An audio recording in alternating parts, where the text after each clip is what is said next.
Have you been thinking about, or have you recently moved to the Cincinnati area? 10 surprising things to know about Cincinnati that will make you feel like a local in no time. Hi, I'm Rhonda with Comey and Shepherd Realtors, and I'm really excited about this episode, so we are just gonna dive right in.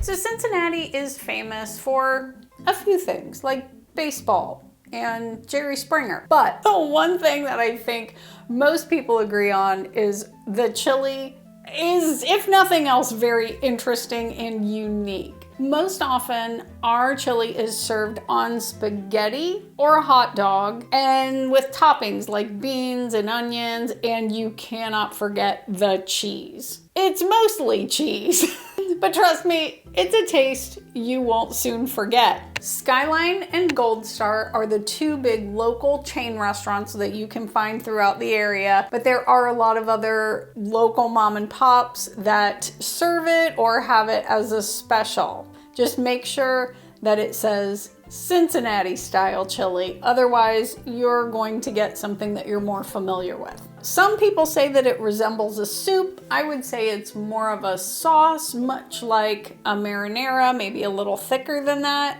But whether you get it as a wrap on a burger, fries, or a salad, yes, even a salad, it is definitely uniquely Cincinnati. Now, little tip from your friend Rhonda, I don't recommend that you have it for the first time at Kings Island if you're someone who gets a little queasy on rides. All right, so what's your favorite Cincinnati chili? Skyline. Skyline. Oh, my favorite Cincinnati is Skyline chili. I was born and raised on it. All right, number 2. So much of Ohio is flat, so it would probably surprise you to know that Cincinnati is known as the city of 7 hills. According to the internet, no one really agrees on which hills are included in the 7. And in part because it's kind of hard to narrow down just to 7. There's a lot more than that. Mount Adams is probably the only one that consistently gets mentioned, and many areas around here are named Mount something, heights, or hills. For example, Mount Lookout, Mount Auburn, Mount Washington, Mount Airy, Mount Healthy, which is oddly flat, and then you have the hills. Walnut Hills, College Hill, Price Hill, Paddock Hills, Bond Hill, and Indian Hill. Wait, there's more. Clifton Heights, Montford Heights, Kennedy Heights, Arlington Heights, and Lincoln Heights, and I forgot Fairmount, which is just one big word. But what does all of this mean to you?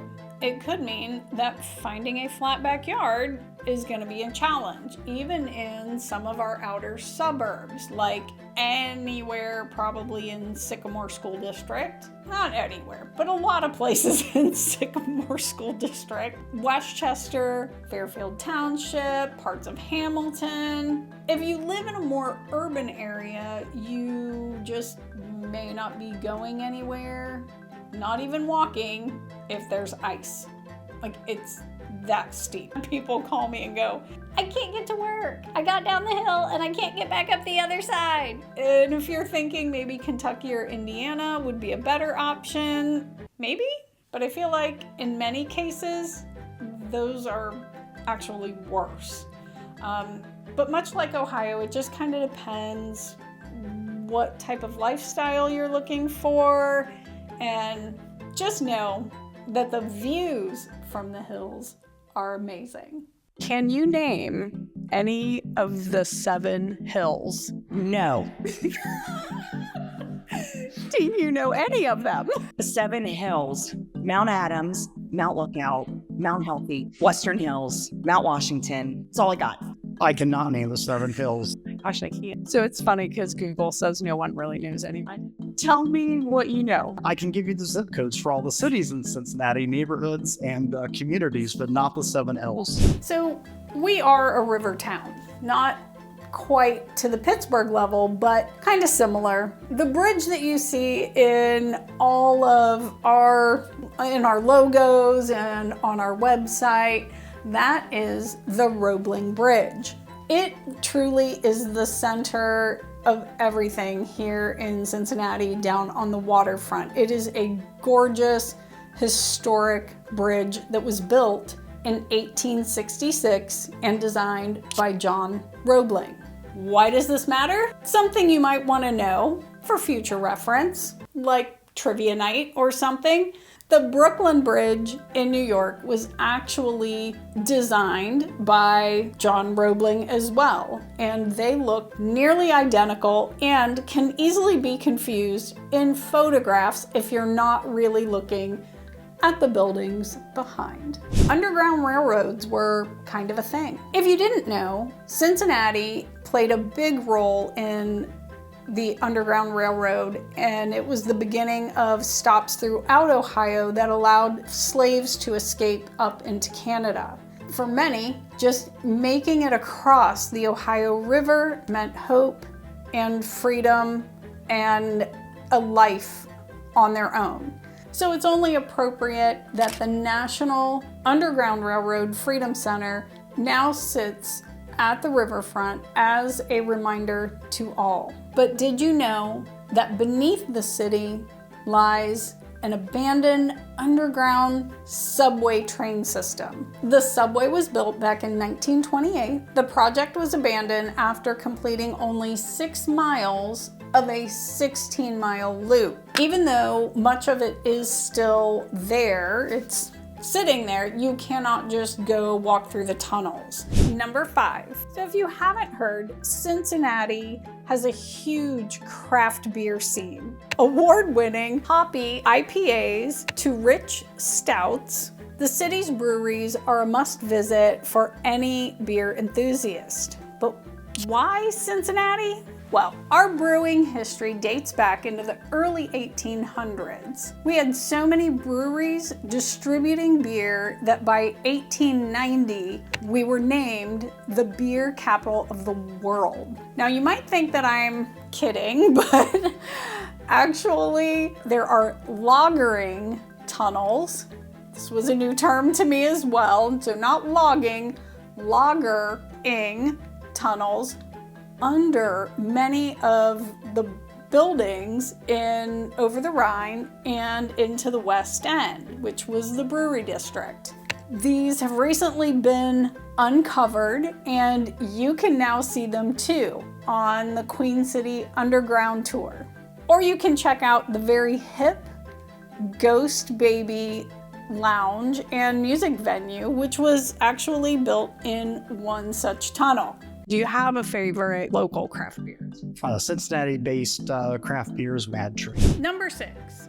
You may hear Cincinnati referred to as the Queen City, but did you know Cincinnati was once called Porkopolis?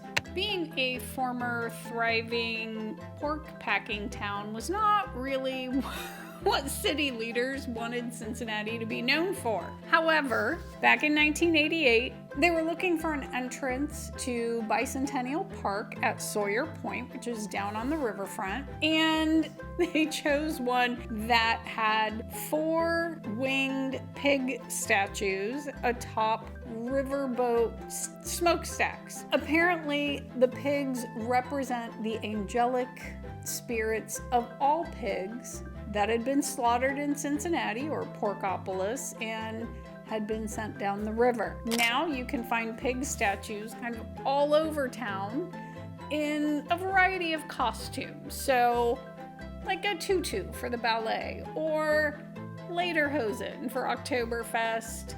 Check out roadsideamerica.com for more information. All right, and number 7. Getta. And yes, I said Getta, not ghetto. Getta is actually a pork product that's also made with beef, steel cut oats, onions, and other seasonings. And, obviously we were a pork town back in the day, and they could get pork products rather cheaply. So adding some oats to it allowed people to kind of stretch their food dollar. And you have to know that if there's anything worthwhile here in Cincinnati, there's a festival for it. So yes, Getta Fest is a thing. It's down on the river, usually every summer. You may think Getta is just a sausage-esque breakfast food, but they managed to find 50 unique dishes that involve Getta, including Getta potato skins, Getta corn dog, I don't even know how you make that, and a grilled Getta donut sandwich. Who knew? Cincinnati isn't just about food and beer, and it's a little hard to imagine probably that it's a cultural hub. The city is home to fantastic institutions like the Cincinnati Art Museum, the Cincinnati Symphony Orchestra, the Cincinnati Ballet, and the Cincinnati Opera.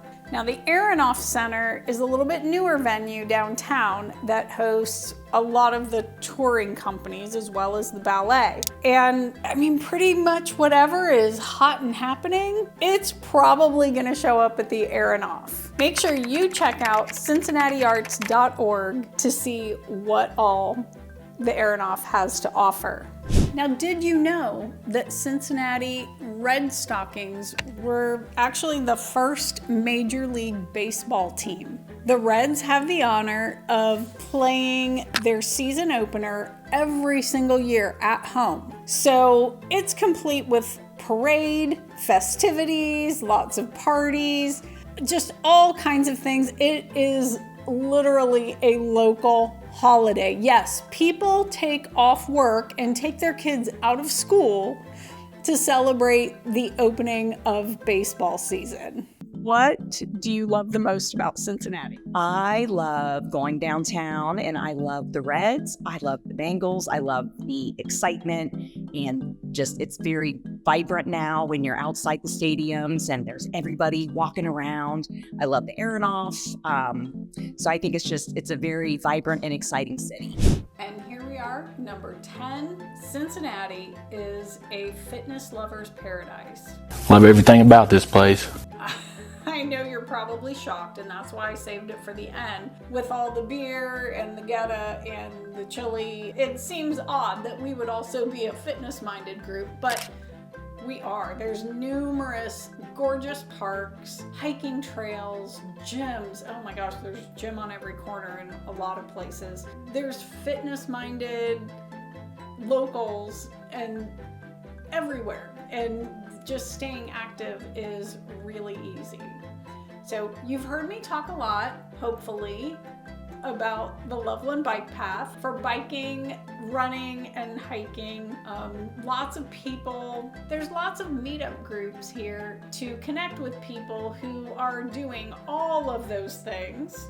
Groups that are training for marathons, indoor rock climbing. There are a couple of really huge events that you should probably know about. The first one is one of my favorites. It's called Paddle Fest. One Saturday morning in the summer, the Ohio River kind of gets taken over by all different kinds of paddle-only watercraft. If you enter, you can just kind of easy breezy go down the river however you would like, or enter a 4 or 9 mile race. It's a fun event for those who love to be on the water, and there's always fun on shore afterward. But probably our biggest event is usually held in April or May, the Flying Pig Marathon. I told you we kind of leaned into the pig thing. It's now a 2-day event with everything from a 3-mile walk to that marathon. But you've also got like a 4-person relay, a kids run, and there's even something called Pig Abilities, which states that you can walk, run, or roll this 1-mile race. There's even a race that includes beer at the end, which I still say is a little bit pointless, but you know, whatever you like. And whether you're a runner or not, many people turn out to cheer on the racers throughout the course and at the finish line. I'm telling you, running up and down all of those hills, it really deserves people to cheer for you and a medal, which all the finishers do receive. Where's your favorite place to work out? Spur train, 5 a.m. I'm coming back for you. All right, so did you learn anything? Tell us in the comments below what surprised you the most and what questions you have still about Cincinnati. As always, we want to make your move here as smooth as possible, so feel free to connect with us directly for more information about moving to Cincinnati. See you in the next video. Can I ask you a question? Yes. Why are you speaking into a makeup brush? Isn't it cute? It is so cute.